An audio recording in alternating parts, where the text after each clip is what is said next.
Baik rekan-rekan PASIS, saya coba akan terangkan sedikit terkait konfigurasi sistem kerja daripada pneumatic system. Nah, di pneumatic system terdiri dari kompresor udara. Di kompresor udara ini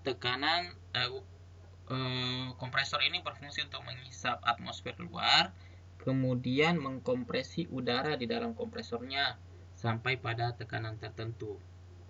Nah, udara yang dikompresi tersebut kemudian akan disalurkan melalui pipa kapiler atau selang yang ditransmisikan ke dalam sistem pneumatik. Nah, sebelum masuk ke sistem pneumatik, dia akan melalui tiga macam atau komponen-komponen di depan saudara-saudara ini, yakni filter, regulator, dan lubrikator.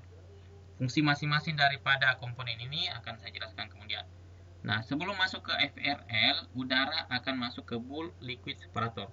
Fungsinya itu adalah untuk memisahkan cairan dengan udara. Nah, sehingga udara yang masuk ke dalam filter terlebih dahulu betul-betul adalah udara kering. Nah, udara yang masuk ke filter, difilter lagi kembali, dipisahkan antara partikel debu dengan udara. Kenapa? Agar partikel debu tersebut tidak masuk atau mengganggu proses kerja daripada sistem, yang bisa membuat sumbatan-sumbatan pada sistem dan mengurangi kinerja sistem pneumatik.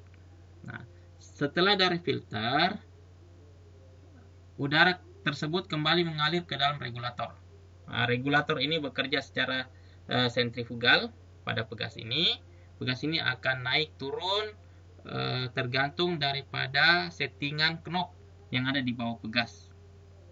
Nah, ketika pegasnya knobnya diatur, disetting sesuai dengan tekanan yang diinginkan, maka pegas akan menarik tuas katup dan mengalirkan udara. Nah, pegas ini kembali turun ketika tuasnya kita setting. Regulator juga difasilitasi dengan manometer yang berfungsi untuk mengetahui tekanan yang mengalir ke dalam sistem. Semakin besar tekanan, maka akan membuat sistem juga akan bekerja lebih besar. Nah, dari regulator, dari regulator kemudian masuk ke sistem lubrikator.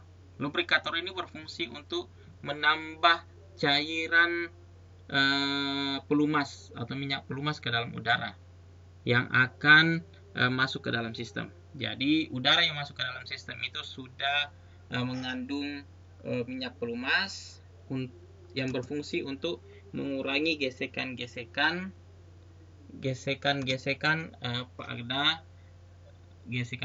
pada aktuator.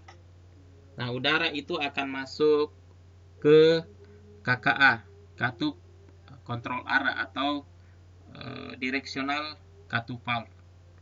Di KKA ini bisa saudara-saudara lihat terdapat katup atau tuas yang berfungsi bergerak dari kiri ke kanan tergantung kerjanya tuas ini dari kiri ke kanan tergantung daripada aliran atau suplai aliran listrik yang kita berikan. Jadi kapan aliran udara itu masuk ke ruang 2 atau kapan aliran udara ini masuk ke ruang nomor 4 tergantung daripada gerakan tuas ini. Jadi gerakan tuas ini atau katup ini diatur menggunakan PLC atau machine control atau PLC, programmable logic control, yang mengalirkan arus listrik ke dalam solenoid, dan dalam solenoid ini dalam ruangnya akan timbul medan magnet. Jadi pada koilnya ini timbul medan magnet yang akan menggerakkan tuas yang ada pada KKA. Kapan dia menarik atau mendorong tuas ini? Jadi ketika dalam solenoid ini terdapat aliran listrik, maka tuasnya akan terdorong, dan ketika dalam solenoid ini aliran listrik atau medan magnet itu sudah tidak ada, maka dia akan menarik tuas katup ini mendekat ke solenoid. Nah, sehingga aliran udara akan kembali menuju ke ruang nomor 2. Nah, ketika ini menjauh, aliran listrik ada, maka aliran udara masuk ke ruang nomor 4 dan masuk ke dalam silinder, bagian belakang silinder. Silinder ini bermacam-macam ya, ada yang double silinder, jadi bergeraknya dua arah. Yang pada video ini cuman single silinder, jadi dia cuman bergerak satu arah saja. Ada juga silinder yang bergerak secara berputar. Jadi udara yang masuk ke dalam silinder ini akan menghasilkan gaya tekanan pada rotor silinder.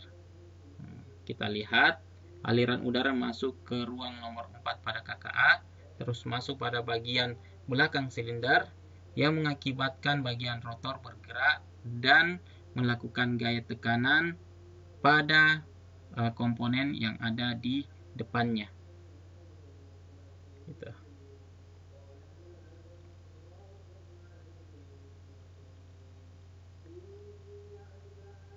Ketika aliran listrik ini mati atau padam, maka medan magnet dalam solenoid juga akan hilang. Dan seiring hilangnya medan magnet yang ada dalam solenoid, maka katup atau valve pada KKA ini akan tertarik mendekat dan mengubah arah aliran udara masuk ke ruang nomor 2 dan masuk ke bagian depan daripada silinder, mendorong rotor silinder ini dalam posisi normal, dan udara sisa akan mengalir kembali ke dalam KKA dan dibuang melalui exhaust air yang ada pada KKA.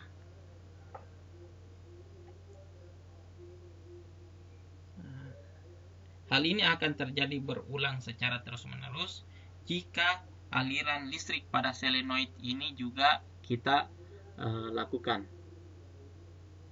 Seperti itu saudara-saudara, sistem kerja daripada pneumatic sistem kontrol ini. Oke.